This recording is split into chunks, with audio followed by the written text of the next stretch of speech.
తెలంగాణ రాష్ట్రంలో ఎవరైతే స్థానిక సంస్థల ఎన్నికల్లో పోటీ చేయాలనుకుంటున్నారో వార్డు మెంబర్ కానీ సర్పంచ్ కానీ ఎంపీటీసీ కానీ జెడ్పీటీసీ కానీ మీరు ఎన్నికల్లో ఎంత ఖర్చు పెట్టాలని చెప్పి తెలంగాణ స్టేట్ ఎలక్షన్ అయితే ఒక నివేదిక అయితే ఇచ్చింది.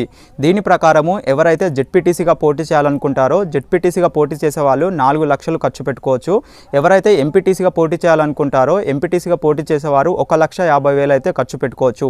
ఇక్కడ ఒకటి బాగా గుర్తుపెట్టుకోండి, ఎంపీటీసీలు జెడ్పీటీసీలు ఒక రాజకీయ పార్టీ గుర్తు మీద పోటీ చేస్తారు కనుక రాజకీయ పార్టీ ఏదైనా ఖర్చు పెట్టినప్పుడు కూడా అది కూడా వీళ్ళ ఖాతాలోకే వస్తుంది. ఇదైతే బాగా గుర్తుపెట్టుకోండి.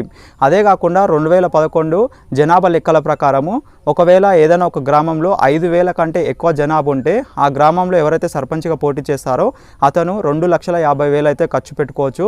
ఎవరైతే వార్డు మెంబర్స్ ఉంటారో ఈ వార్డు మెంబర్స్ ఏమో 50,000 ఖర్చు పెట్టుకోవాలి. అదే కాకుండా 2011 జనాభా లెక్కల ప్రకారమే ఏదైనా ఒక గ్రామంలో 5,000 కంటే ఒకవేళ జనాభా తక్కువ ఉంటే ఆ గ్రామంలో సర్పంచ్గా పోటీ చేసే వ్యక్తి 1,50,000 అయితే ఖర్చు పెట్టుకోవచ్చు. అదే కాకుండా ఆ గ్రామంలో వార్డు మెంబర్స్ ఎవరైనా పోటీ చేయాలనుకుంటే వాళ్ళు 30,000 మాత్రమే ఖర్చు పెట్టుకోవచ్చు.